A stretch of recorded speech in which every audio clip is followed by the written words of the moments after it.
Call this meeting to order. Please rise for the pledge. Pledge allegiance to the flag of the United States of America and to the republic for which it stands, one nation, under God, indivisible, with liberty and justice for all.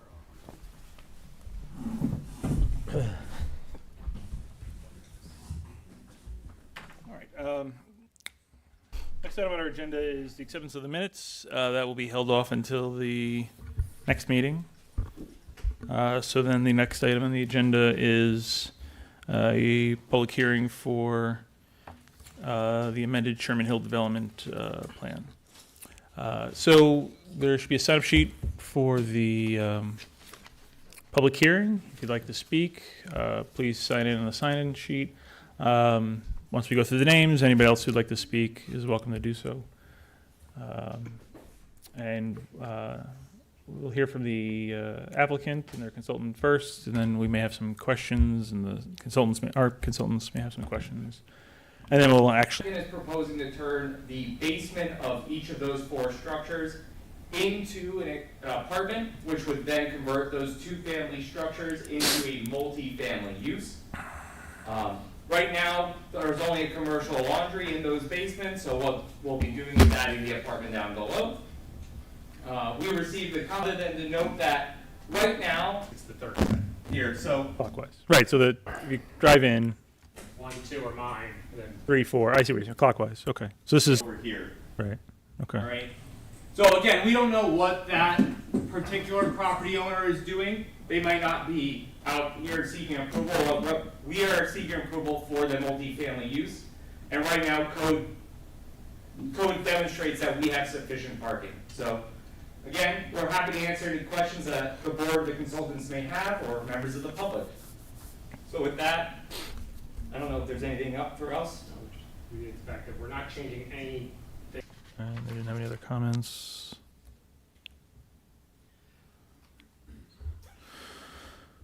This was an email. Where have you gotten with the building inspector in terms of the... Code experts, we're going to call it, and according to the existing building code of the state of New York, I don't meet the qualifications to need sprinklers as long as the building has full smoke detection. And that's a matter of the code I just got to review with Don, but it's pretty clear in the exemption. Okay. We think no exception to any of the other fire department comments on this one. What we're saying merely is that the application we're proposing meets the zoning code, and so there really is no requirement to provide more or less spaces. We're already going above and beyond what's required by code, and that's, but again, we're happy to accommodate the fire department on the other. The two-family, they had their input, we changed the parking lot, so Sure. what you have there now was to their liking. Yeah. We're Right. not increasing it. Right, just, you're asking for more, so... No, Difference per building. So you're asking for more. So we're looking to see if Not that's more a sufficient not more parking. parking spots, though. Right, you don't want more parking spots. We understand. Okay. And I understand what you're saying the code says. I'm going to rely on our planning board consultants to tell us what they think needs to happen. and just to touch base, because it was over 2 years ago, one of the fire provisions we did is we had this parking lot designed so a fire truck could come in, Right. pull up, and get to these buildings in either scenario. So we demonstrated that that is accommodating for a fire apparatus. So Sure. just wanted to reiterate that. Right. I would think most people would understand that the concern of the fire department is if there's a bunch of cars parked in the cul-de-sac, they can't make easy access. So we'll get to that in a moment. Remember Sidhu or anything? That's it. Remember Loberdier? Okay, thank you. So before we get to the AKRF memo, I believe we should wait on the building inspector to tell us what the building inspector thinks about the the sprinkler system for either just the new space or the entire building. Correct. Right.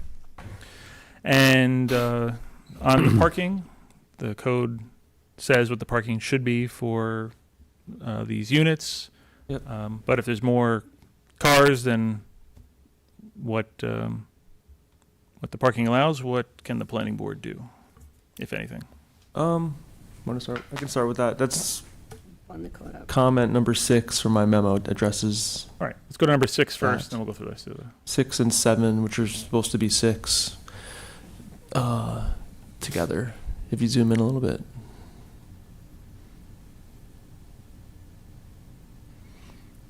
Yeah, so 6 was the original comment from the last meeting. Prior iteration of the project, the one that was previously approved, for 2 family is a 2 parking spaces per unit requirement. That's per the code. Multifamily has a rate as well in the code, which is, there's no 3 family, there's no, there's 2 family and it goes to multifamily. And multifamily is 1.5, so it's half a space less per unit. So they're meeting that right now, with those lots. They have 20 spaces and they would need 18 according to these calculations. So, multifamily is, it's less than 2 family because the idea is, I don't think it was written with the intent of a 3 family, but, the idea is that there's Right. more density, usually closer to transit, usually in, the Dover Plains area probably was what the code was thinking about in that. Mhm. So a lower parking ratio is appropriate, and it's usually, it's applicable to a lot of codes in the Hudson Valley, multifamily. So that's why it's less. They're saying that they have enough, and they are meeting the code right now with the unit count and the going by those rates. So, the fire department had their letter with the issues that they see. It's overcrowded. I guess they're concerned about access, double parking when they have to come in, but if they were looking at the wrong lots, that's one thing, but Right. the board did go out there and take a look at these lots. I don't know if it was a weekend, what were those conditions like? Saturday morning. I mean, Right. No one's having a barbecue on a Saturday morning. Right, but was it full with all the residents and, I wouldn't say it was full, no. okay. But I think, again, people could have left or. right. The fire department's comments were, that was a weekend condition as well, I think they said, but they were looking at the other lots, so. I don't know, without photos of everything, it's hard to say, but. Sure. They are meeting the code. The board does have the authority to modify provisional parking standards. Code 14538A 3B says that that can happen based on various factors. You can, if you think based on reality there's an issue, you can modify the rate for one, but right now they are meeting what the code says.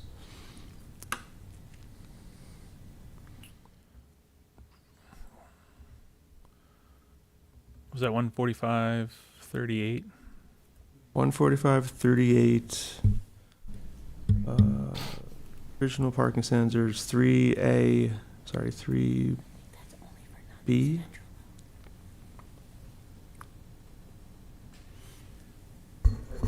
Number 2.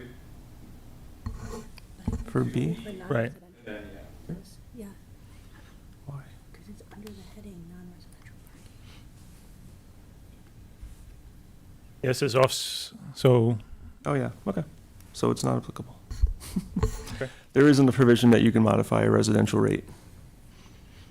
you're saying there is not. There is if There is. it can be reduced for dwelling units less than 1,000 square feet of floor space, senior citizen housing. That's under 2C, right above where I was looking. So we could reduce it, not increase it. Well, I would say there's no explicit authority to increase it, but under your special permit standards, you do have to go through that test. And if you find it's gonna If create it a creates public some kind of nuisance or a Nuisance, safety, right, okay. condition, then you would have the ability to, require something else. Okay. Okay. So wrong code citation. I apologize for that, but I think we pointed out the right one this time. Okay. All right, back to the memo. Yep, so that was the parking issue. It's really the Back to main the top. outstanding, yeah.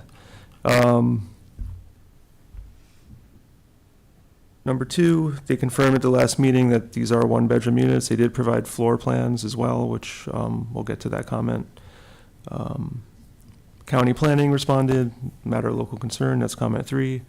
Comment 4, floor plans, though not required, we did look at those for the original plan, and they did provide those at the last meeting in person, which I forgot to note, so, and then you just pulled them up earlier, so we do have the floor plans, we understand the layout of these units. Number 5 is just on the engineering items, I'll let Joe talk to those when it's his turn. 7, actually 6, the May 15th comment on number 6 is what we just talked about with the fire department's letter. No new comments on 8. I still think the seeker determination that you issued for the original approval could carry over for this. It's an increase of 4 units. It's not a large amount. They're not really disturbing anything else on the site. They have the septic and well, the septic fields were sized originally, and I don't think they're increasing. So again, that's still applicable. Comment 9 was about the fire department and code enforcement thoughts about sprinklers, which sounds like we're going to wait and see what they say.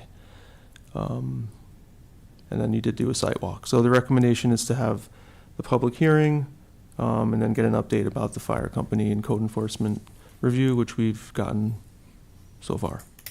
Okay. Thank you, Planner Werner. Engineer Berger. Is anything on the, I don't know, I mean, whatever you want, but Well, and the health department will handle the septic and well, so they're reviewing that. I understand that they've tentatively approved it, waiting for final approval by the planning before they have the maps come in and sign them, so that's done. Their position is they're not making any changes to the parking. Again, it's up to the planning board, but with that, if that stands and there's no new parking spaces, there's no improvements outside the building for the town to look at. I did go there. We did have a second site walk, Paul and I, was on Monday night. Right. And we did notice that in the 2 parking on our side, there were less cars than across in the other units. you know, the 2 parcels For this one, for we're this project. Okay. or less number, they're Then than across the across, street. that the other ones seem to be a higher density for whatever reason than these 2. Okay. And I've been there a few times on my own in between, just checking for erosion control in the last month, and noticed there's never been a full lot. right.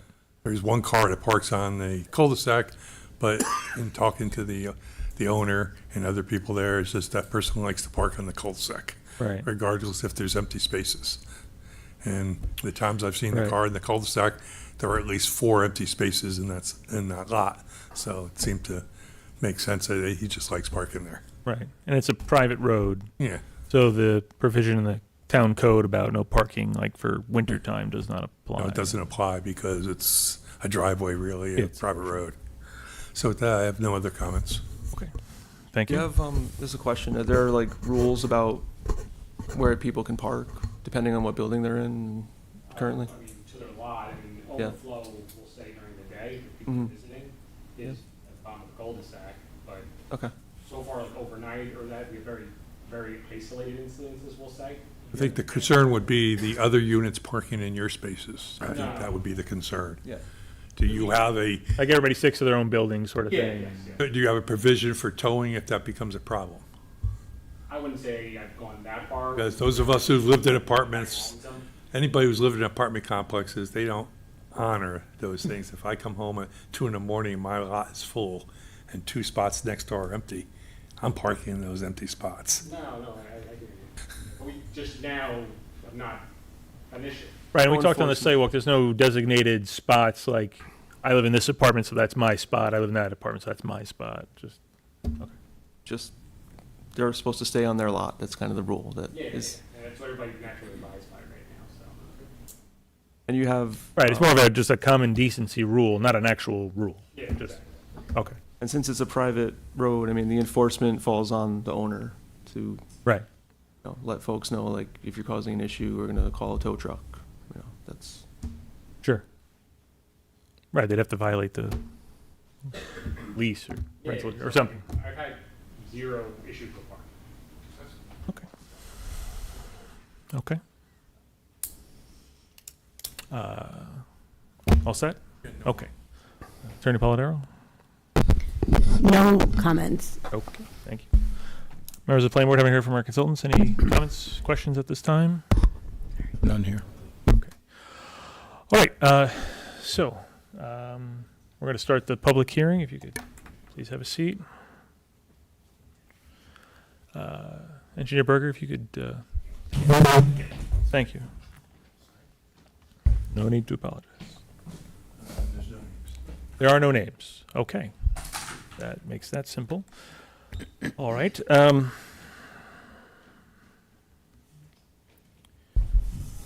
right, I'll need a motion to open a public hearing for the amended Sherman Hill Development public hearing. Motion made by So moved. Member Palmer, seconded by Member LaRobediere. Discussion? Seeing no discussion, all those in favor say aye. Aye. Aye. Any opposed say no. All right, this public hearing is now open. A vote of 5-0 with one absence. No one has signed up to speak. Any members of the public wishing to speak at this public hearing for the amended Sherman Hill development, please come to the podium at this time.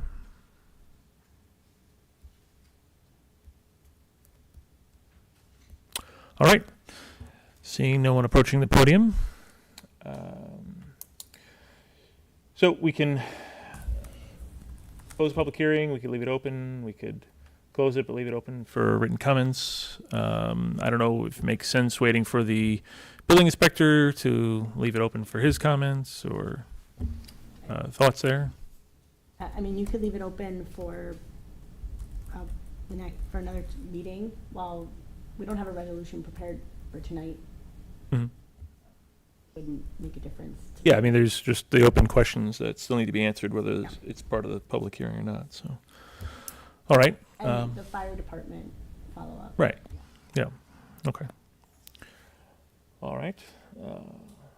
I'll entertain a motion to continue this public hearing to June 1st? June 1st.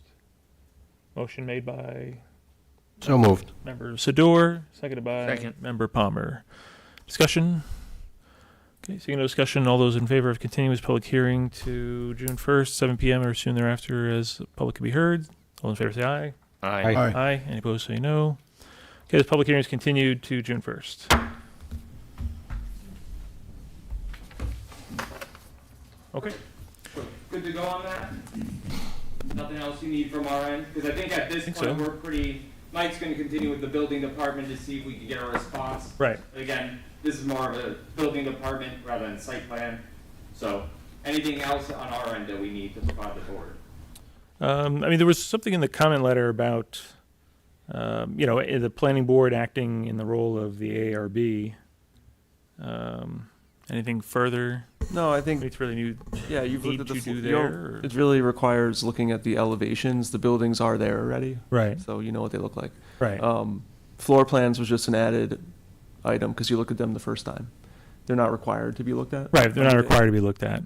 But Right. And they're helpful. Yeah, right. The buildings are there. The facade is already in place. In this right? case, it was helpful because it's kind of a, The entrance was already built because it's a laundry room. So we wanted to understand how the laundry room and utility interplay with the unit, so I think it was good to have that. So the concrete paths weren't on the original yes. plans, but you built them because it made sense. But so this would rectify that. But Yep.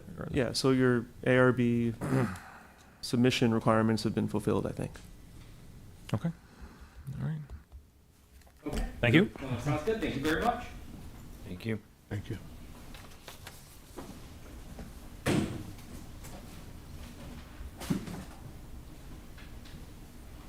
All right. Next item on the agenda is old business, Wingdale Solar.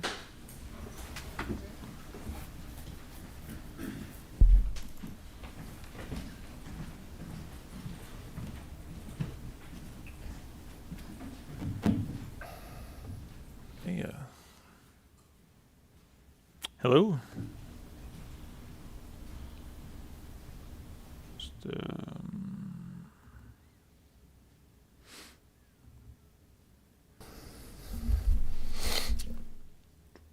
other than the That's, draft of the final scope, I don't think there's anything else really to. That's okay. it, yeah. Sir, how are you? Yeah. Go ahead. Robert Quirolo here on behalf of the applicant, covering for Tom Saunders, who's typically here. Mhm. Unfortunately, couldn't make it. Ironically enough, I've lost my voice, as you can all tell. Ah. I don't have too much to say. We were going to have you read this entire thing out loud to us. Okay, fine.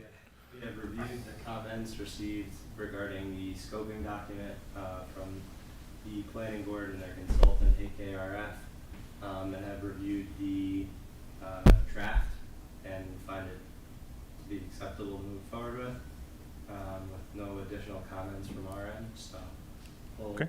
defer to the board on next steps. All right.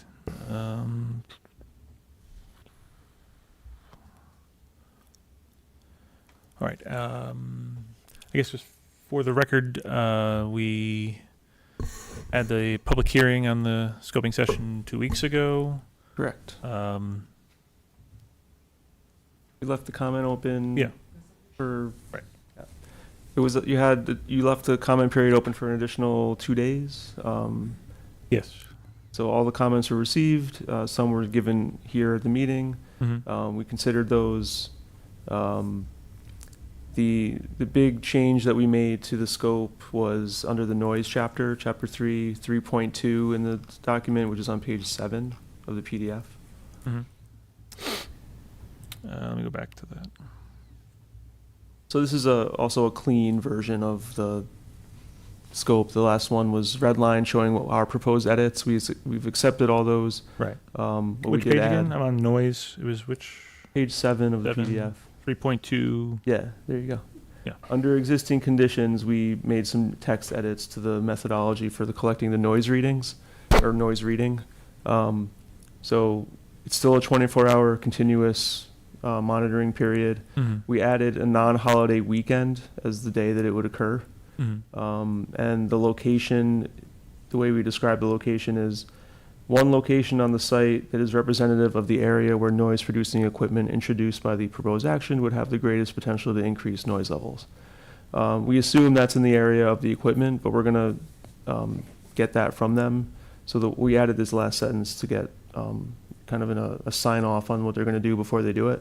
Mhm. The planning board will be notified 48 hours in advance of the measurement date so that the location can be confirmed, acceptable, and the work can be monitored by the town engineer.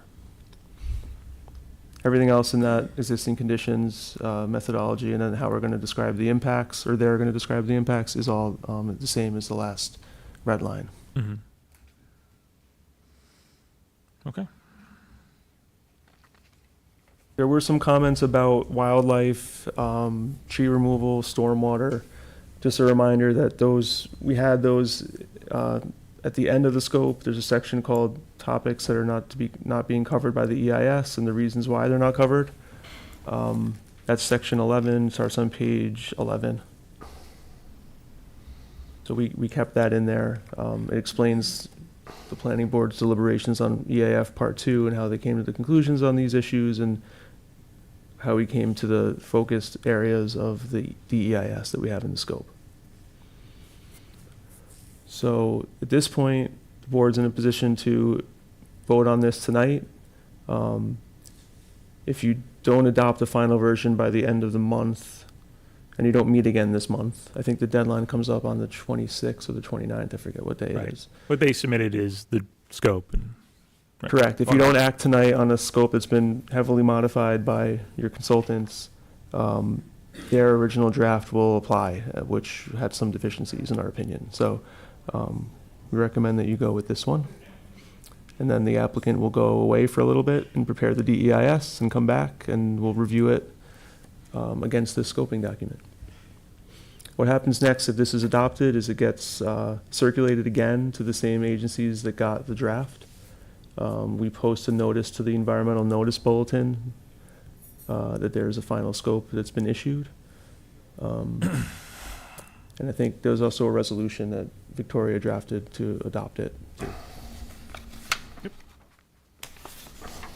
All right. Do you have any sense of the time frame for DEIS? Not entirely. I can definitely confer with our environmental consultants and engineering team, and then circle back with you all once we have a little bit more Sure. visibility, when we'll have a draft together. Right. I think we're just trying to get a sense of, is it 2 months from now or 6 months from now or? Yeah, I would say ballpark, like target would probably be 2 months-ish. Okay. Yeah, we have some additional studies to do, which we want to make sure we're giving those the proper time and attention.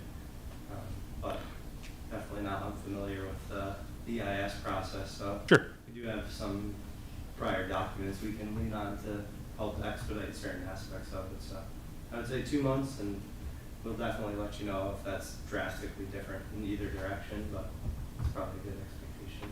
Okay. All right. Any members of the planning board have any comments? No comments? Anything further, Planner Werner No, not for me. or Engineer Berger, Attorney Polidoro? No. Okay. All right.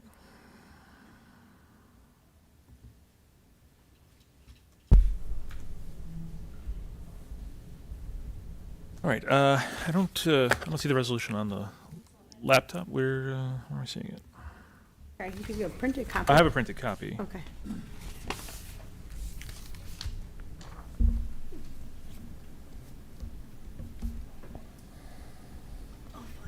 Okay. And then as that's being regarding the circulation of the final draft, or the final scoping document, you guys are spectacular to work with and very organized, but is there anything you would like us to do as far as circulating this with the involved agencies, or will you all pick that up? You want them to print and put them in envelopes? Yeah, I think Marilyn would weigh in, because she did the last two circuits. She did the positive declaration and she did the draft scope, so. Okay, yeah, we just want to make sure. Yeah. We're not, throwing too much on your plate. Marilyn, would it be helpful if they printed this and put them in envelopes for you to assist with circulation? I already have everything. Of course. Okay. Well, there's He's a, on it. I have all the labels ready to go. so there is, for this one, there's a site, So they could print the copies, and Okay. otherwise we print them and charge them to do it. But Yeah. one thing to keep in mind is that there's an attachment to this. It's a site plan, like a kind of a limited scale Exhibit site A. plan set. It's like Exhibit A or Attachment A, I forget Right. how it's referenced. But that needs to be attached. It's not attached to this version that's on the screen here. So that makes, if they can print those copies and provide Yeah. those, it'd probably help a lot. And does the resolution have to also be included in it? Yeah, you can put it on top. Okay. Yeah. And if you Then use once the, decides it, I'll send you the resolution. and you use the cover letter when you sent around the draft scope to the, I would just take that and say it's final now. And I can look at it before you send it out. But, Take out where. yeah. Okay. We can talk. Yep. And for the site plans, we'll do 11 by 17s, but then Yeah. make a note if anyone requests like larger format or electronic format, we can circulate that with them. Sure. Or through you all as well. That works. okay. All right. Seeing no further comments, questions from members of the planning board, we'll go through the resolution here.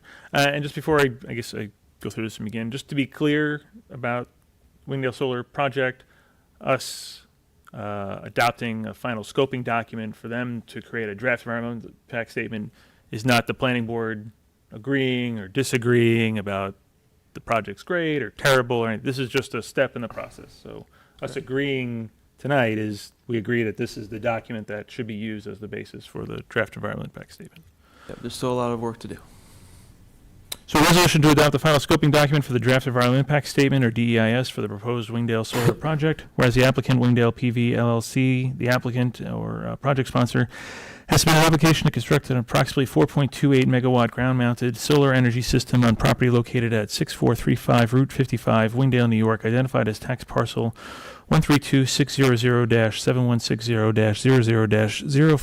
132-600-716-00-00-055290- quadruple zero, and known as the property, in the OU zoning district and aquifer overlay district, said parcel totaling approximately 48.3 acres, known as the project or proposed action.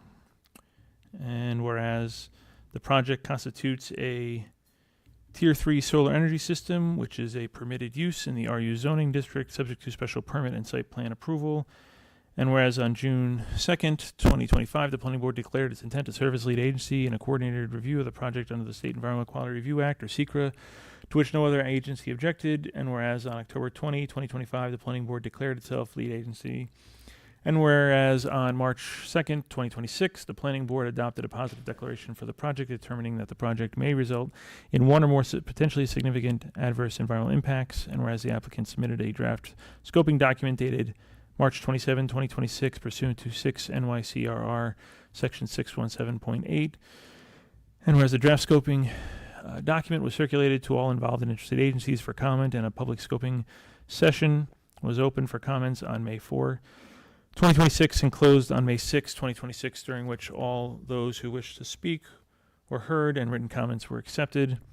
And whereas the planning board has considered the draft scoping document submitted by the applicant and comments provided by the planning board and members of the public, and has prepared a revised draft scoping document dated May 18, 2026. Now therefore be it resolved that the Town of Dover Planning Board hereby adopts the final scoping document for the DEIS dated May 18, 2026 for the proposed action. Be it further resolved that a copy of the adopted scoping document shall be circulated by the planning board secretary to the project sponsor, all involved and interested agencies, and any person who has expressed an interest in writing. This resolution is being offered by Member Williams. Member Sador, seconded by Member Williams. Member Williams. Discussion. Seeing no discussion, resolution to adopt the final scoping document for the draft environmental impact statement of DEIS for the proposed Wingdale Solar Project. Secretary, please call the roll. Member Williams, Aye. Member Sador, Aye. Member LaRobier, Chairman Corrigan. Aye. All right, that resolution passes 4-0 with one absence and one recusal. All right, we await the DEIS. Sounds good. And then just one coordination question regarding the notice for the noise study. I know the notice is 48 hour. We'll probably give you more than that. Our consultants should know in Mhm. advance. Who specifically, and then how? Okay. I just want to make sure Yeah. it gets to the I right think person. Marilyn is the point of contact for that. She'll get it to all of us, including all the full board and the consultants. And then Joe will work with you to Perfect. Perfect. set it up. Easy enough. Mhm. Thank you all. Appreciate it. Okay, thank you. Chairman Corrigan. Yep. Is that moved by Member Sador? Yes. and Williams? Yes, Okay, thank you. thank you. Want me to go get Paul? I'll get him. All right. Next we have Garofalo accessory apartment.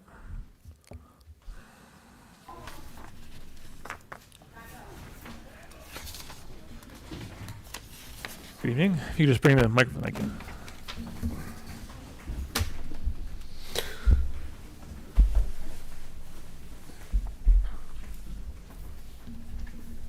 Okay.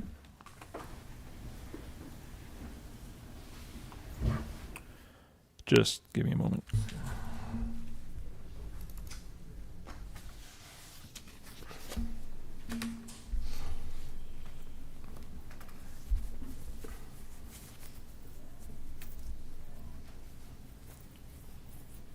Okay.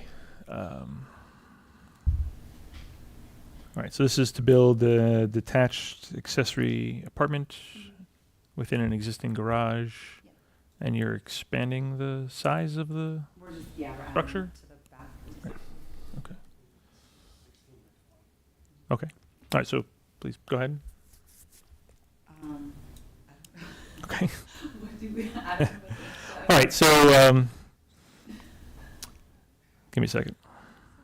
No, you don't have to apologize. Let me get rid of this.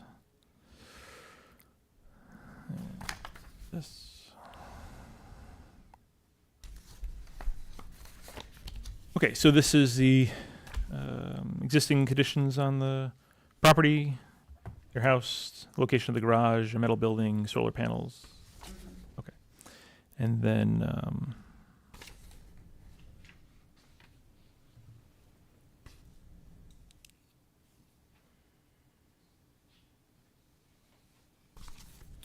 So again, as you were saying, sir, you're adding on a 16 by 20 piece. I feel like this used to work better. This pointer's not doing much of anything. Right there, the big black spot. That's so you're adding to the building, and then that whole space will be an accessory apartment. The whole thing. All right. And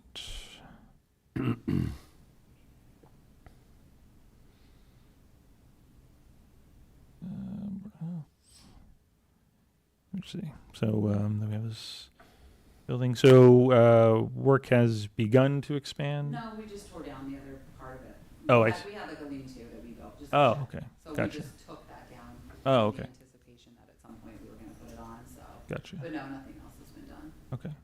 So then, So the building, basically, it'll look exactly like that, just longer. longer. Right. Exactly. Okay. Same height, same Right. width, everything. So let me go back to this other.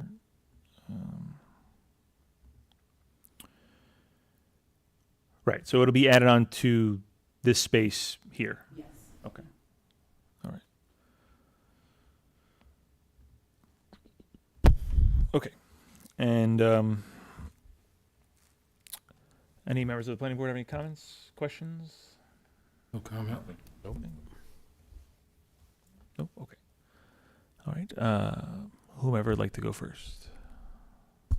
I'll start. So we have an updated memo. New comments are in bold. Did you get it? Which document would that be, Secretary McMillan? Oh. Let me see. Is it?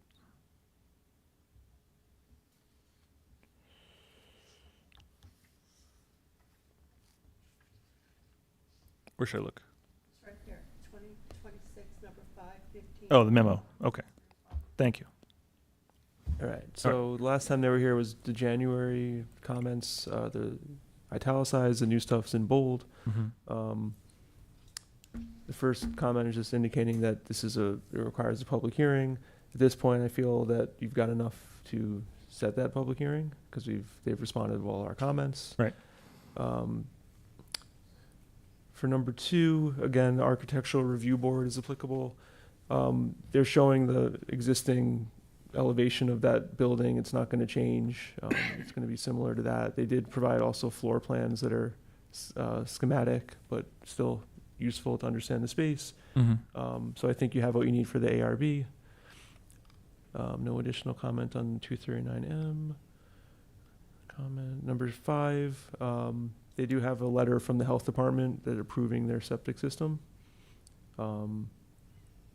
It includes the apartment in addition to the house. Okay. That was dated April 16th. As far as code compliance, they did address the comment. We asked them to just have like a separate site plan drawing that's separate from the survey. They provided that. That's what that comment was saying. They labeled the garage. Actually, we're asking them they make sure they label the garage on that site plan. And the approximate area of the septic system. I think we'll have time between this meeting and the next one to add those notes on the site plan. Not a big deal. Does it- I do have, I mean, they do have it on the Board of Health, app plan, where the septic and everything will go. Okay. I know it's not on the site plan, or the survey. Well, the survey is, I didn't know if you, I mean, if you Separate. just needed to see it, yeah. well, the site plan is ultimately going to be signed by the chairman, so if it has as much information as possible, it would be great. Including just labeling what's there, what's existing, what's proposed. Perhaps they could add the health department's additional sheet. I think That- we have, like, this one has, all the design for like the septic, the lines, the little patch, everything's on this one that they did. Board of Health. I think I have it here. Yeah, you can see it, I mean, just if you wanna visually see where it's gonna go, I know it's not on the survey, I guess, you didn't put it on, but it is on that one. That would be part of the site plan set then. I think just add it as another sheet in the set. It's in the set then, we're fine. It's the easiest way to do it. Yeah. Oh, you're not adding anything to the other map. So this has it that a 20 by 40. That's the entire garage, I think. Oh, I see. That's the entire space, I think when he did it, he was trying to like he didn't do it separate at on the original one. Okay. He just did what the entire new length would be with the proposed addition to it. Yeah, that goes into my next comment perfectly, actually. Which is not really a comment, just acknowledging that it's a 16 by 20 was the addition, right? And then when you combine it with the existing, it's 40 by 20, so it's 800 square feet. It meets the requirements of the code. Applicant provided photographs too to show how this is gonna work. They don't need a variance for floor area. It's all in compliance. Okay, I'm just looking at this drawing.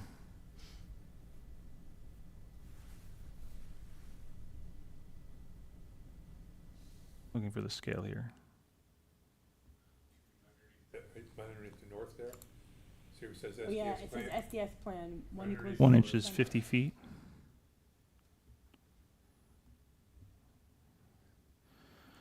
Again, this isn't necessarily to scale. It just seems like this is not the right shape.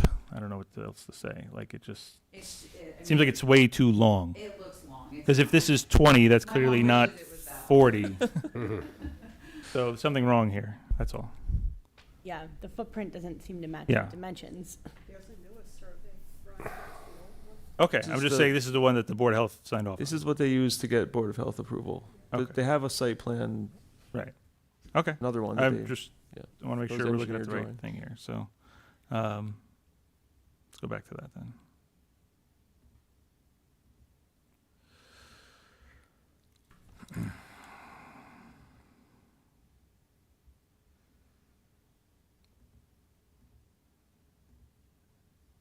Right, yeah, it's much more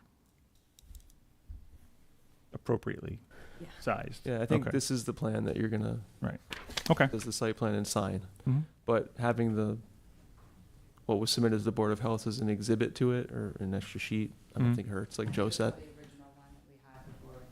And it was hand-drawn, and this is engineer drawn, like, I guess, I don't know, or CAD Yeah, drawn. Will, Brian Heston did this one. Okay. And then we're continuing on to, we're still on comment 7B on the layout. They did provide a couple of options for the layout, but either one, it's a 1-bedroom unit. I guess there could be some tweaks to it as you finalize it, but it's Yeah, maybe when we go in there, something Yeah. may just a wall might change, something like that, Yep. but that's it. it's gonna have a bedroom, a kitchen, a bathroom, and it looks like a mudroom as well. So. It's more of just laundry. Elevation provided shows it's 15 feet, which complies with the height requirements.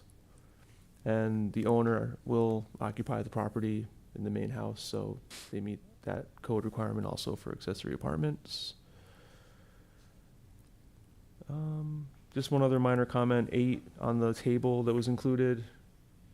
We noticed that the minimum lot size should be corrected to 2 acres.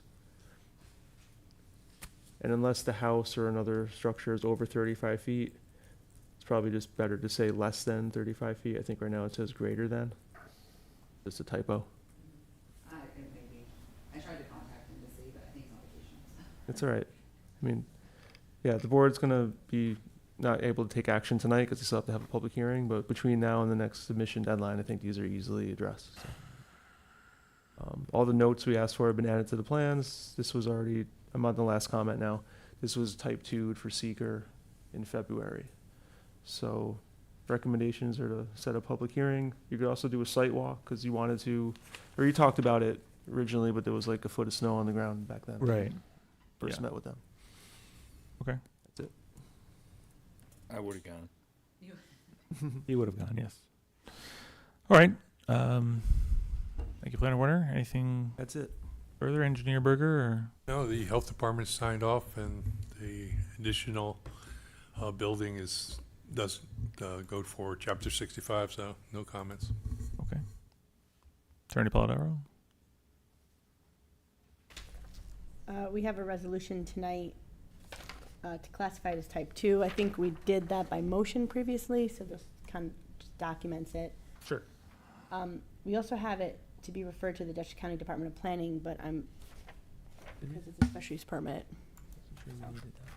We're not sure it's needed, but Oh, we had that. I mean, I know the roadway comes off of a county road, right? Yeah.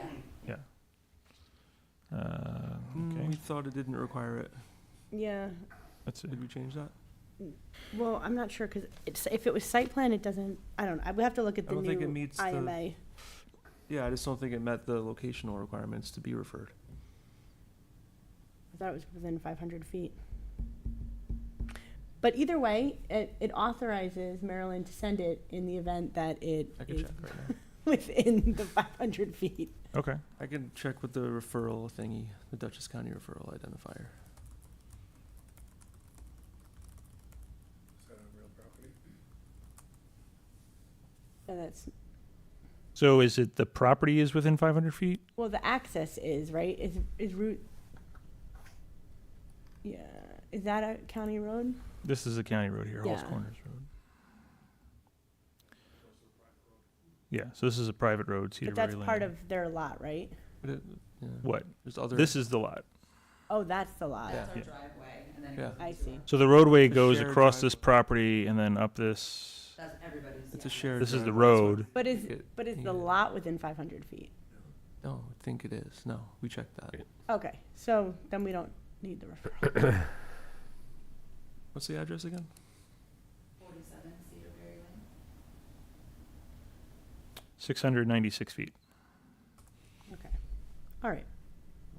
Okay. So we don't need to do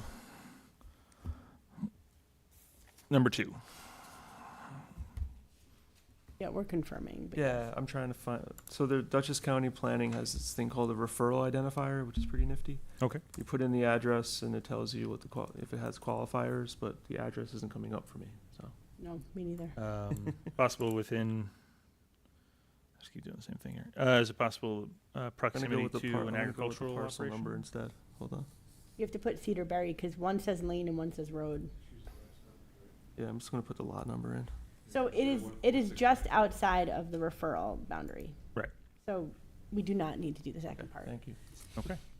Yeah, we checked that originally. It's just been a while, so. Okay. All right, we'll take that out of the resolution, Marilyn, and send it back to you. Okay. So just the first resolved. Thank Yes. you. Yep, just the Okay. first one. All right. And then we'll also set a public hearing Mhm. for the next meeting. All right. Any members of the planning board have any comments, questions at this time? Nothing. None here. Okay. All right. Let's bring this up.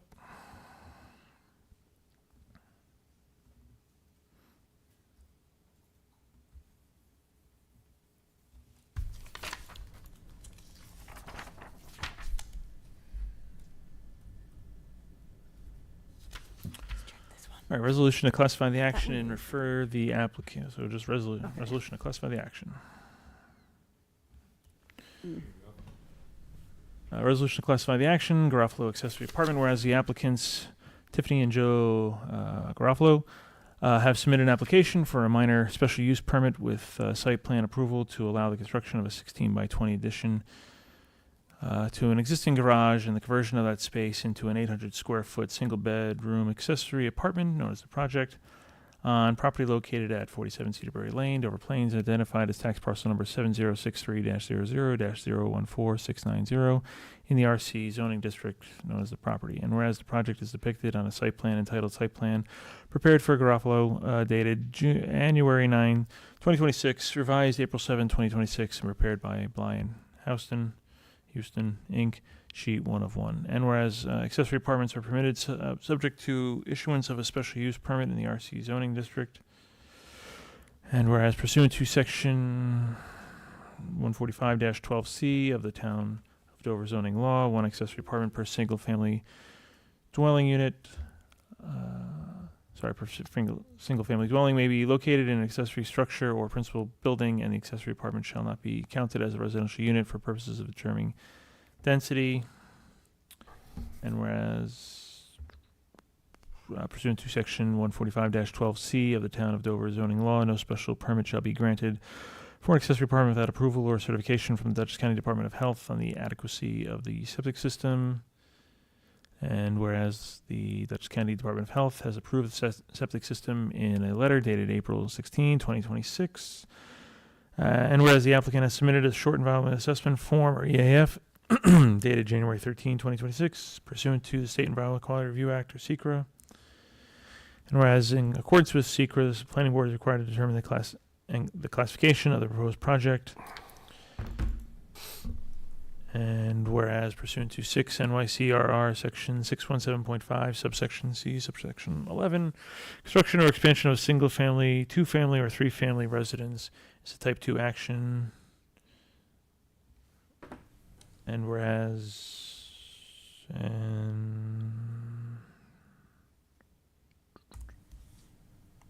and now therefore be resolved that the planning board hereby classifies the project as a type 2 action under SECRA.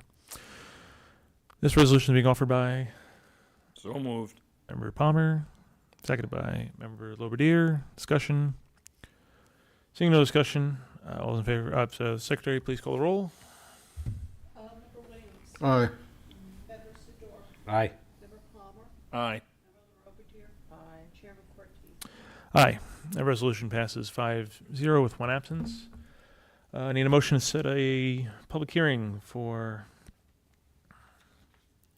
the Garofalo accessory apartment for June 1st at 7 p.m. or soon thereafter, as the public may be heard.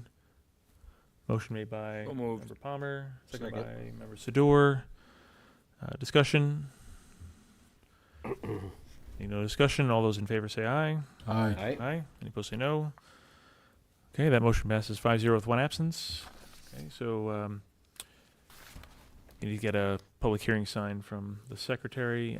We had discussed having a site walk. It's really up to all of you. Doesn't seem necessary. I mean, it's adding on to a building that's already there, and if you want to go, we can go. Anybody want to go? No. No. I No want offense. I want snow and 5 below. Okay. Then I'll go. Member Palmer wants to delay your action for 6 months. But Oh, no. okay. Nope. So we don't need to have a site walk. I mean, I don't think it's required. So, anything further regarding this application? I mean, no, now that you've cleared up the issue with the footprints, I don't think there's Right. a reason. It's pretty straightforward. Okay. So yeah, just check in with Secretary Van Millen the next day or two. Get a sign. You post it because it's on a property at the end of like a private road. Interesting. So they post it out by the county road or at their We could pop- corner of their property. Yeah, I could probably just post it up at like the road sign, like the street sign, Right. because there's like one visible house, and then you can't see. Yeah. Nobody knows the house is there. Right. People drive in. Right. It looks like just some. It looks like one house and A then house a with a- driveway, where- and yeah. then it looks like Yeah. you Yeah. can't see anything else. I can put it at the top of the road. Okay. The road that you use So for Cedarberry access. Lane. Yeah. Cedarberry Lane, Yeah. Yes. By the county I road. think that's the Okay. best, probably. Just, I mean, no one ever does, but just so no one can be like, oh, I had no idea, and I really wanted to say something.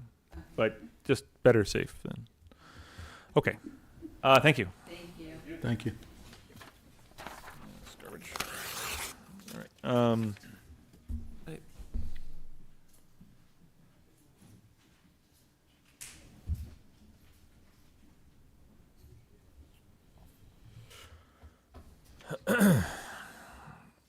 All right. Next is Lake Ellis Country Inn, right? Country Inn.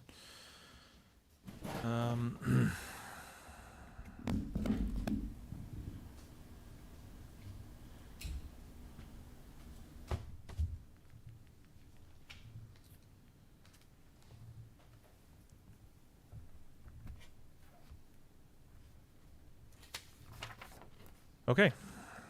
Welcome back. All right, good to see you all again.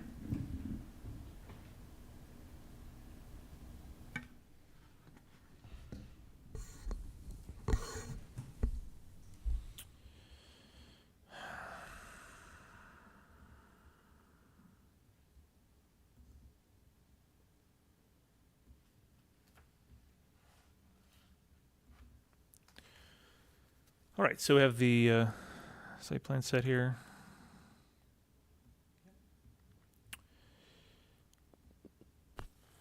All right, we did end up discussing this a bit last meeting, just because we discussed the site walk, and so we ended up discussing a few other things, but if you just want to run us through it and. Yeah.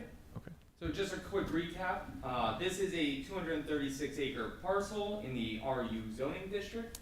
The applicant is proposing to convert 2 existing structures into lodging structures, with the main house being converted into a 12-unit lodging facility, and the lake house annex being converted into a 6-bedroom lodging facility. And I say lodging facility loosely. This is a country inn where we're proposing it, whereas the lodging facility is not so much your regular transient uses, but more people coming out to the site for a private retreat, family function, things of that nature. Nothing new has been submitted. We briefly discussed all the additional items that we provided, EAF, ag statement, event data. So I think the one of note bringing up again is the event data. So we put a maximum event occupancy for this site at 200 people. The applicant really doesn't have any intention to have that as a primary focus. Really the goal is to just have this available for, say, an outdoor wedding, but the applicant has other facilities that they would want those guests to be using and having those events at. So really this is more for retreat focused, small groups. We just wanted to leave it open. So one of the items that we did is identify grass overflow parking. And I know Aaron has a few more comments on that, which I'll happily address when we get to that point. But everything else we've pretty much addressed with our site plan revisions, and I'm happy to answer any more comments. Okay, so earlier when you were saying about it being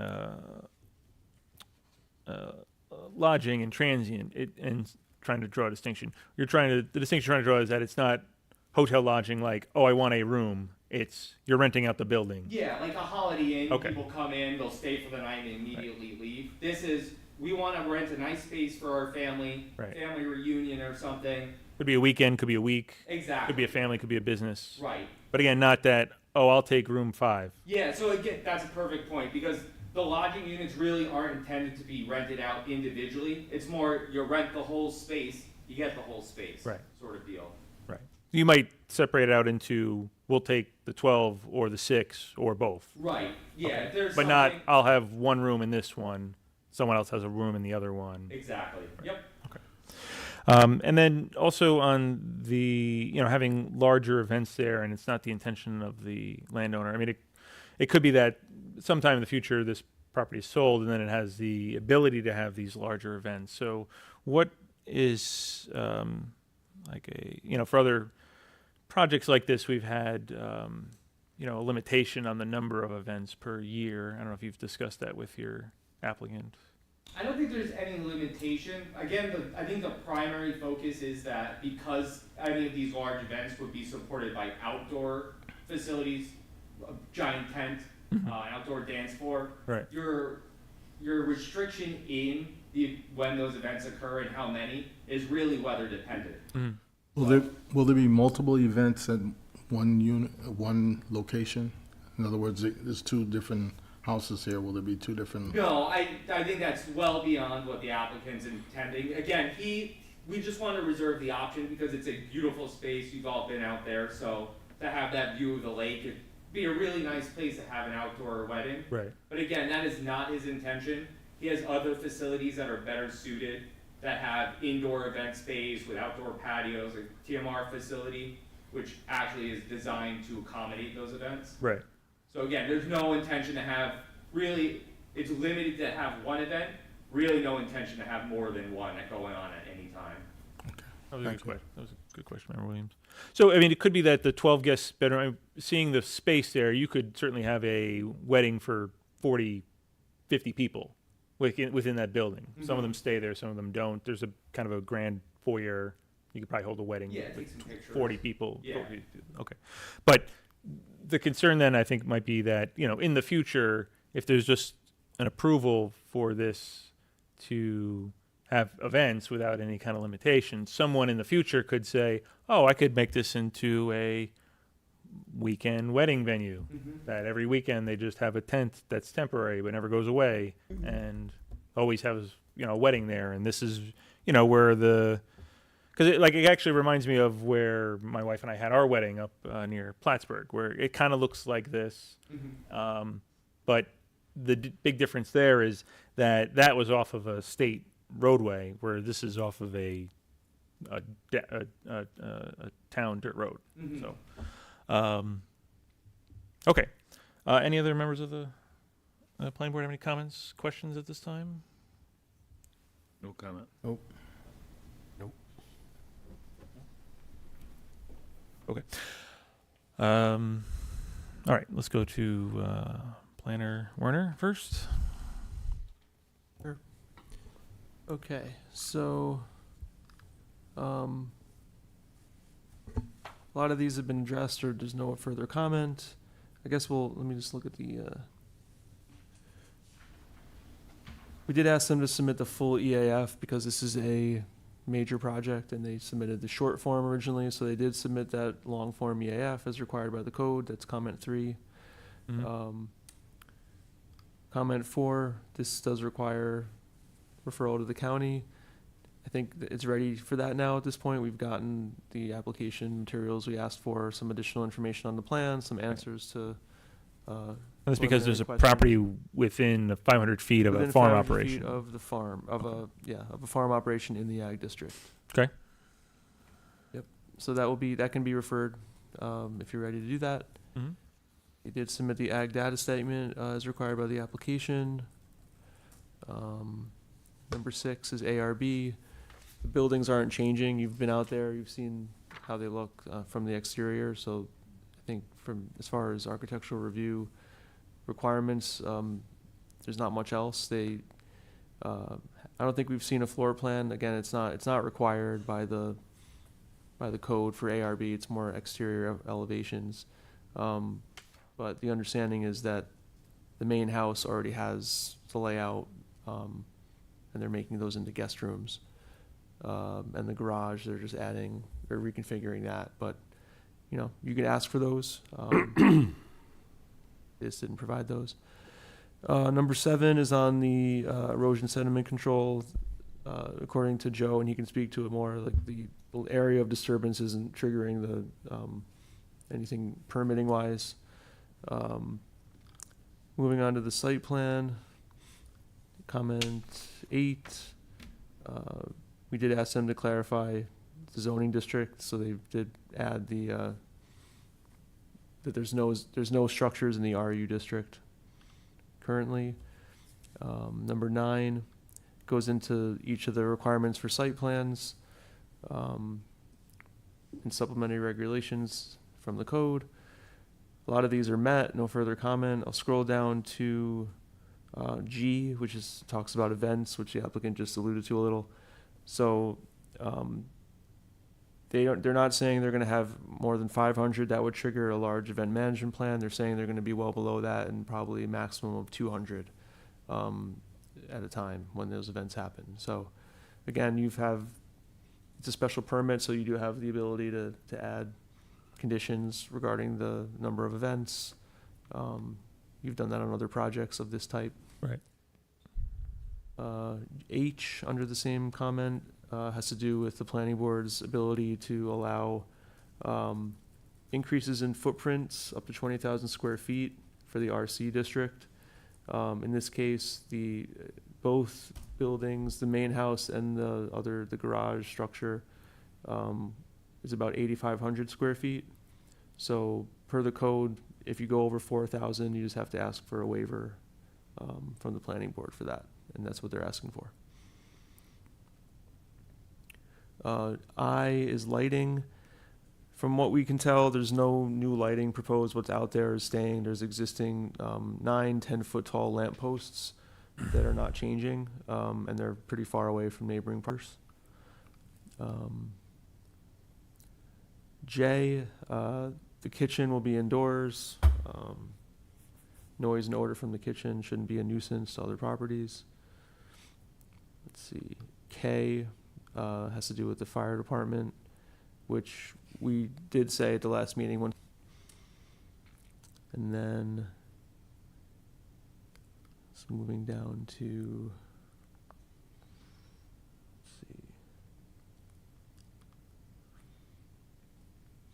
let's see. The zoning boundaries we asked for. The applicant is asking for a waiver from showing the trees 8 inches or more in diameter because they're not proposing to remove any.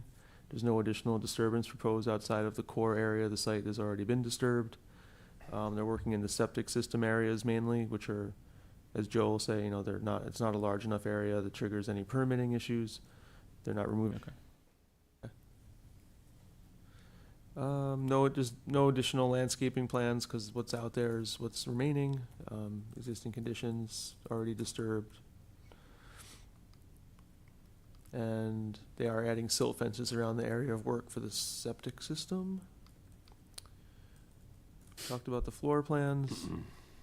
We don't have any for the garage that can be asked for if you so desire.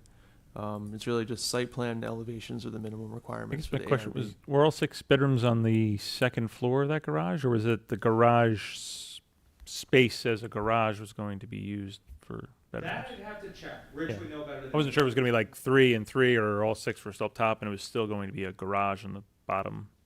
Yeah, I'm not sure. I can follow up on that. Okay, that was like the only Okay. thought there. The next comment is on parking, number 14. So they did update the plan to show overflow where that would go. It's along the grass, along the driveway, in a flat area. Seems like it would work. So they have a total of 81 spaces now. 81 overflow and 24 they've already provided. Mm-hmm. So the applicant calculated the parking to be 103 spaces, and they're proposing 105, including the overflow. How they came up with that calculation is on the plan set. I included the screenshot of how they came up with it. Basically, the 80 spaces that they calculated for large events are based on an average of 160 guests, and they assume at least 2 people per car.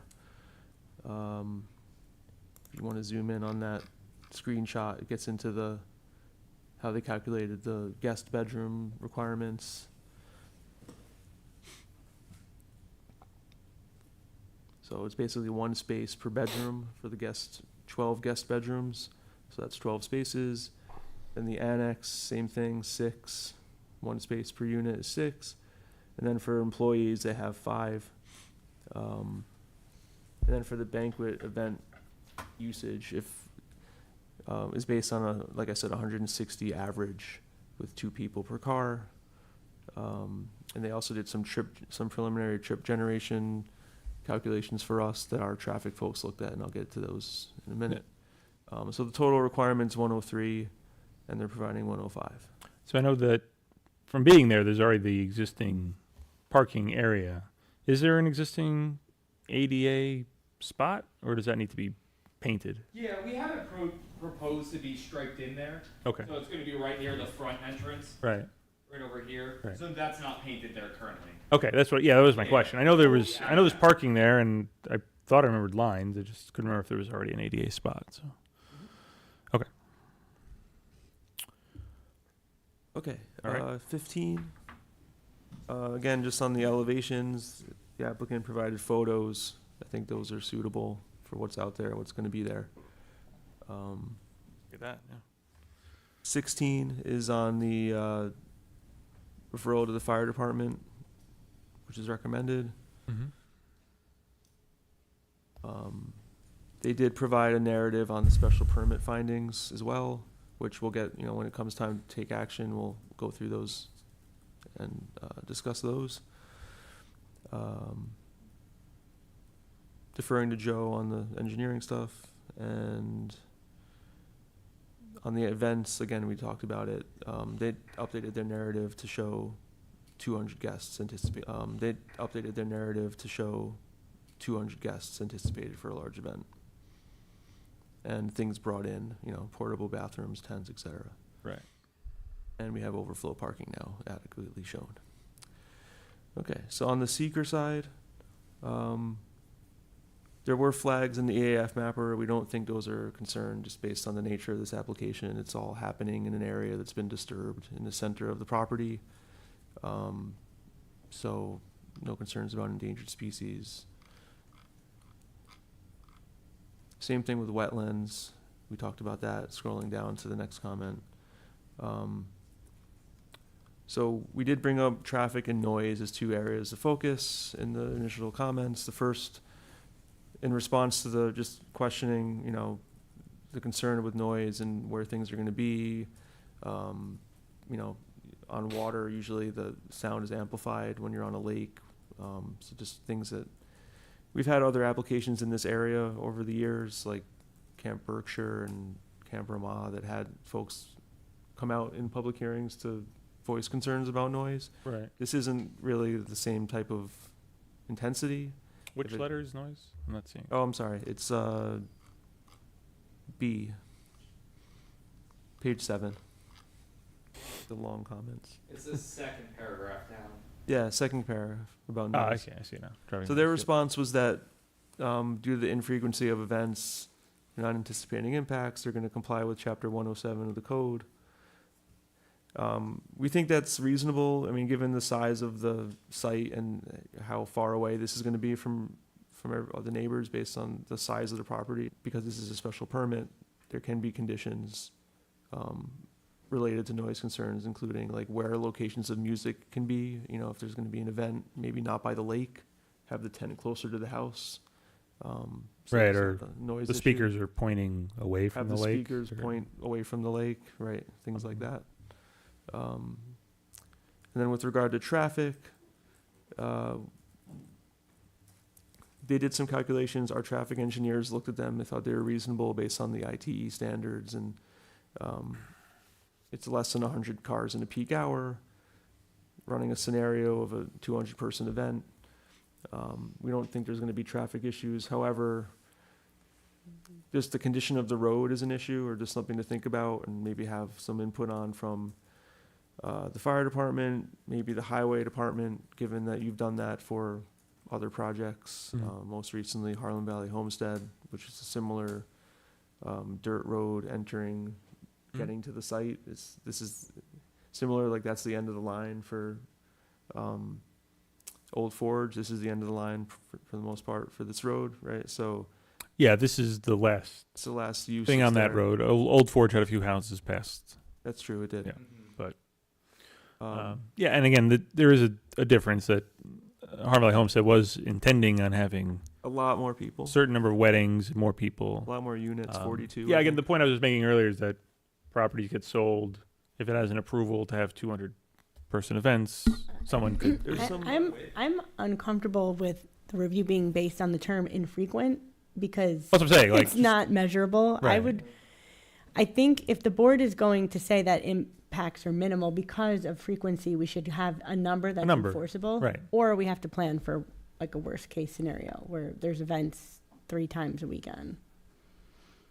Because otherwise there's nothing to stop that. Let's, once it's okay, approved. yeah, my point is that, right, the next owner could just take the approval that this would have and say, oh, I can have an event every weekend with 200 people. So what I'm saying is I think what needs to happen is, you know, again, that there needs to be some, yes, numerical limitation. But I don't know if you could say infrequent, but Well, I think the applicant's representative should talk to his client about what, you know, the seasonal nature of this, like maybe come up with a number that makes sense, that he's comfortable with. We can go with that. right. I mean, yeah, I don't know, 4 a year, 1 a month. I don't, you know, Yeah. I'm not saying what it should be. I'm just saying there should be something. Mhm. But what I was getting to was And just. again, I believe what you're saying. I know who you're, you know, everyone knows who your client is. Clarify. for Yeah, me. because it could be 10, 20 years from now, that property gets sold and someone buys it and says, hey, this is my new every weekend wedding venue. So Yeah, that's a valid point. Also, I mean, and with that, I think you probably want locations where the tent can be and maybe where it can't be based on, you know, maybe the fire department can't get to it if it's one location, but they can if it's another. So maybe 2 or 3 different tent locations notes about the speakers and noise mitigation. And again, also, I mean, again, just thinking about this more, in anticipation of a public hearing, there could be people who live along or next to Lake Ellis Road who might then hear about this and be like, oh, this could be something that jams up my road, Right. or nearby roads like these other places already do, and it's just going to get worse. So, again, just anticipating what the public might say.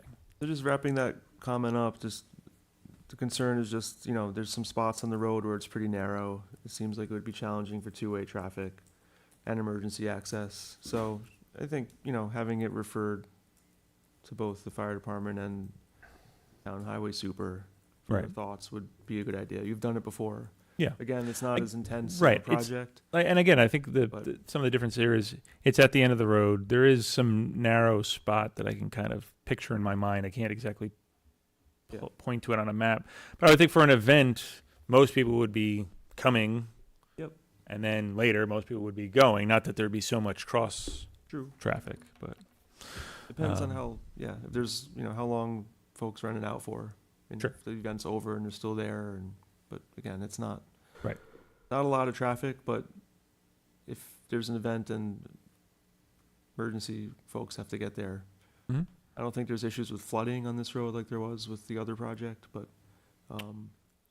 I I'm saw not some familiar with- photos from. Yeah, I'm not familiar with any flooding Yeah. along. I saw some that photos roadway. from the site walk from Corey when she took some photos driving in. There's some spots where there's Yeah. a tree right up against the road. I know there's limits. there's a stream that goes by a neighborhood near there that has flooded, kind of over on its banks, but that was into people's yards, not into the roadway itself, is my recollection. So different conditions, but just for, precedent and just being consistent between applications, I think it makes sense to have that referral happen. Okay.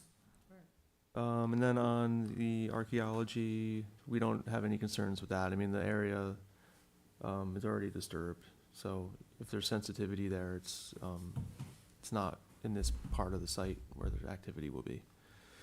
So the recommendations are to make those referrals, do the county referral, you can do a fire department referral, and for fire company referral, I should say, yes, fire. highway super, on issues on operational and emergency access, and then you can also schedule a public hearing for the next meeting.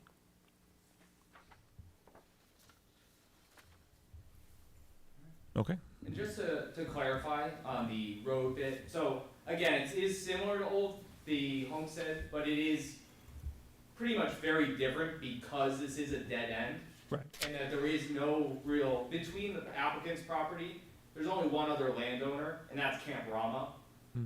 Right? So at that point, really, would never be any through traffic. And then if Right. there is, there are at least 2 turnaround spots, one at the Camp Rama entrance, Right. and then there's an applicant control turnaround spot right in front of the gate for the applicant Right. property.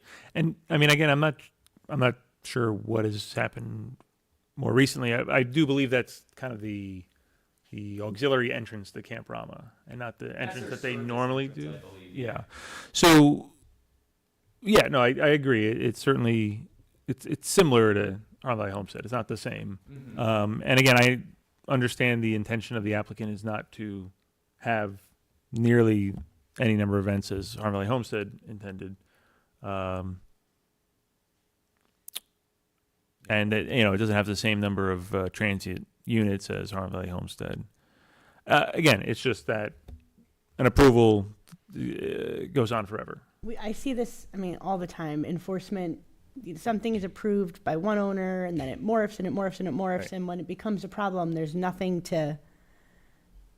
enough information in Right. the approval to kind of peel it back. Yeah, and again, if your applicant is saying we'll have 4 events a year, then we approve 4 events a year. I would think, but if we don't approve anything, then it's open. open. It's open season. Yeah, I'll go back to him and I'll ask about number of events and put a plat or just a site plan note on there. And if not, that's fine if he wants to have events every weekend, but then I think we need to review it as Yeah, yeah. such. We'd have to and look make at it sure It's that not the it's- intention, Right. and the site can't do it, so Sure.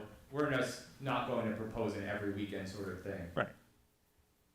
Yeah, again, I don't know that 20 additional cars for 50-person wedding would be so noticeable. I mean, someone could have, you know, a graduation party at their house nearby, and they have 20 cars coming with 50 people. So it's not like it's, you know, it's Maybe it's when you think through it, it's a difference between medium-sized events and large-scale outdoor events, because it's the outdoor ones that I think generate the most. Well, right. That's what I'm issues saying. with You know, you can fit 40, 50 people in that building. No one would probably notice that there was an additional 20 cars that hour.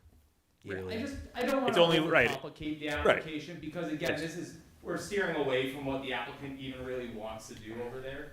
This is not in a large event space. It's just the ability to have the outdoor. Sure. And I'll happily go back, talk to him about frequencies. Right. We'll get a site plan note, but Mhm. I just don't think it warrants anything more than a discussion of that level. Okay. Right. Yeah. But I think you understand our Yeah, perspective. understood. Okay. Thank you. Yeah, and as far as the referral to the highway and fire company, it's just a recommendation, it's Yep. board's decision, but Okay. Thank you, Planner Werner. Engineer Berger, you had a few things. The disturbance for the septic system and septic tanks is under half an acre, under the 200 yards. It's far enough away from the lake, so the water portion of the chapter 65 doesn't come into play. So there's no reason to have a chapter 65. They are certainly under the 1 acre stormwater for the state, so that's not relevant. You're going to health department for not only for your septic approval, but for your water system approval. So that's under the health department, that'll be conditions of approval. Right. And there's no, other than the septic and the septic tank, there's no other improvements being proposed. The Right. striping of the handicap is not really a disturbance, that's just Yes. striping. Paint. Sure. And that's about it, so nothing else. Okay. So the disturbance that we saw through the Dutchess County aerial access was just clearing away the brush so that the septic work So the could happen? Is Yeah, that so what it the was? clearing, that was done because the applicant's son was he was having his wedding there. Oh, right. And they didn't want it a nice. bunch of stuff. Yeah. So they cleared up some of the brush, and then we actually did a septic investigation for the existing system. Yeah, so it was the deep test you dug. It And was, it's actually okay. more than that, because we had to uncover the Yeah. whole system. yeah, they had So- to, yeah, they Right, okay. investigate the existing system, dug holes, dug Right, perk right. tests, and that was Yeah. all, that Okay. was your disturbance, was your Exactly. engineering investigation of your septic system. Which The is what- improvements to the septic system would still have to occur. They have not occurred yet. Yeah, those are all proposed. Okay. Yes. But And this nothing is- would exceed any. No. Okay. And the disturbance used for investigating for septic doesn't go underneath of a permit required, because that's part of your engineering evaluation. Got it. Okay. Thank you, Engineer Berger. Attorney Polidoro. Oh, I already chimed in while everyone else was speaking, but just Okay. for me, just making sure we have the right information on the plans about what the actual use is going to be. Right. Right. Okay. And this is just referring to event frequency, right? Well, Because all the uses are listed, I just want to know. To yeah, make I think sure- the outdoor events for me is what I expect to generate neighbor complaints in the future. Yeah. Possibly. Right. Possibly. I mean, it's But- Camp Rama and Camp Berkshire, and then Tom I know has the amphitheater right on the lake, and Berkshire, I live next door to them, and I listen to their drums till 11 o'clock. And My and whole we've heard childhood. complaints about all of those things. Right. Yeah. So, Not me, I like the drums. well, but this just happens to be an area where complaints are made. So just thinking that through. So the outdoor, I think locations and any kind of mitigation techniques that you can use to keep noise away from the lake would be helpful.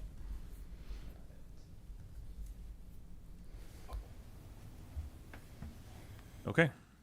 All right. Members of the planning board, having heard from our consultants, any further comments, questions at this time? Nope.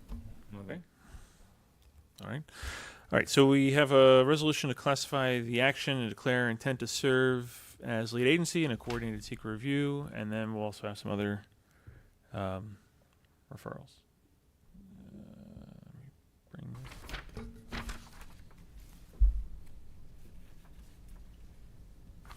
There we go. All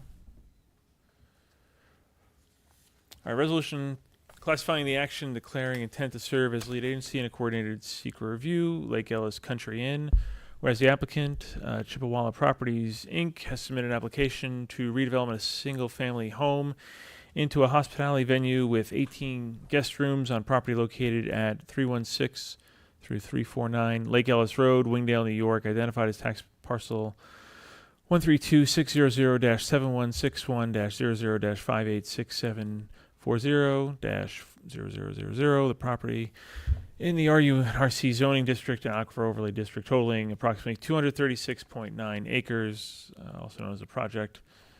And whereas a country inn is a permitted use in the RU and RC zoning district, subject to special permit and site plan approval, and whereas the project is depicted on a site plan, on a set of plans entitled Lake Ellis Country Inn 316-349, Lake Ellis Road, Dutchess County, New York, prepared by Rennie Engineering Design, PLLC, dated 2/18/2026, last revised 4/29/2026, sheets 1 through 4, also known as the site plan set.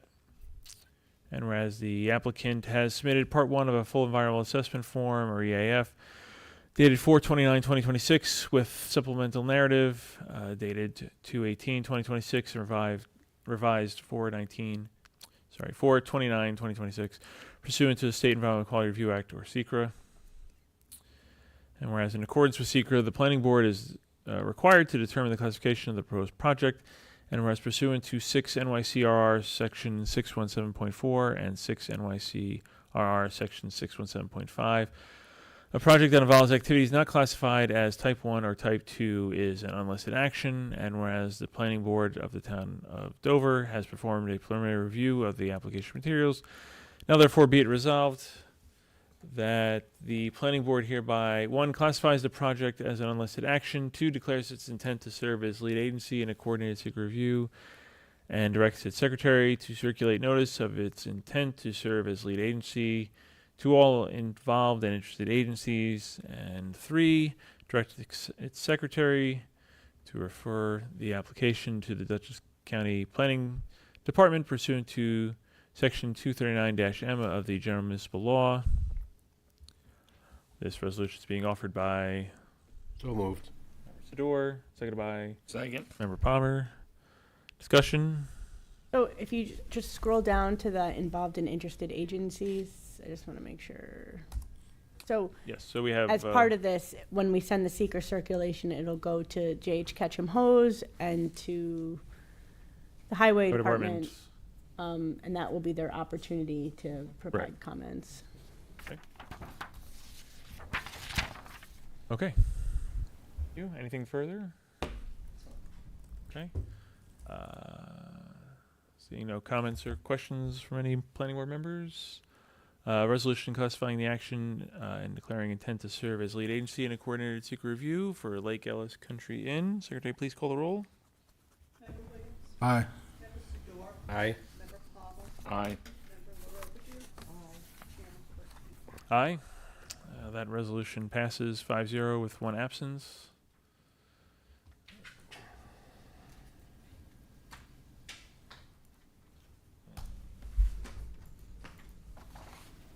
Okay, and I don't think we have anything further for this application this evening. Would the board be willing to entertain to authorize legal to begin drafting an approval resolution on this? Everything seems minor, and then if there are tweaks to the notes that we're gonna provide, I feel like they can happen pretty quick, pretty frequent, or pretty fast, or as part of final site plan approval.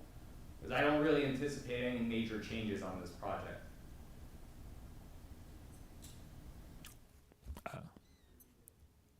Right, I mean, we have 30 days to go to the county planning anyways. And the 30-day clock on the seeker, right? Right. Yep. Yeah, but we would like to be able to hit that 30-day deadline, if there's no other comments we need to address, be able to move that along. I mean, it's up to the board. They often like to wait to see if there's public comment and get the comments back, but Right. Yeah, so again, I'm happy to, I just, if it's going to be circulated to the neighbors, it's pretty much being circulated to the applicant in Camp Rama. So I don't really anticipate significant public comment. If there is, we'll address it when it comes, but I just don't think there's any reason to hold back, at least beginning the draft of the resolution.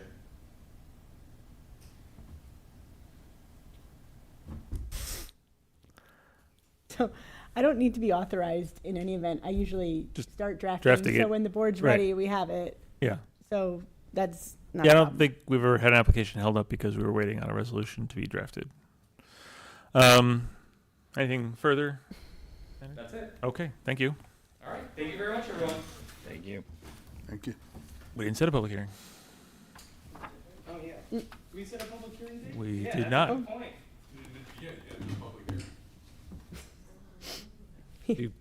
You stepped away from the podium. I think we were I didn't done. step away. I had 1 foot. It's basketball rules. Still applies. Just a pivot. Well, we're waiting on Secra and the county. I mean, we could set it for Second meeting in June. the second meeting in June. Second meeting in June? That would be June 15th. Yeah, June 15th. Okay. It's still not 30. I mean, You could get responses back. Yeah, that's why I'm thinking, like, We might have to continue the public hearing at that point, but yeah. motion to set a public hearing for Lake Ellis Country Inn for June 15th at 7 p.m. or as soon thereafter as the public can be heard. Motion made by So moved. Member Williams, Second. seconded by Member Palmer. Discussion. Seeing no discussion, all in favor of setting a public hearing as I stated, say aye. Aye. Aye. Any opposed, say no. That motion passes 5-0 with one absence. So, see Secretary Van Millen to get your sign. Now this is traveling. Basketball rules, but it's, sorry. All right. I guess the sign should go at the end of the property. Who would see this sign? I mean, sign should go at the end of the property on the private road that you. Public road kind of serves as a private driveway. Yeah, at some point it's a private road.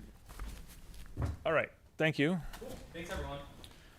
All right. Our next meetings are June 1st, for which the deadline is already passed, and then June 15th with a deadline of May 27th. Any further business before the planning board? All right. Motion to adjourn, seconded by Second. Member Sador. All those in favor of adjournment say aye. Aye. Aye. We're adjourned.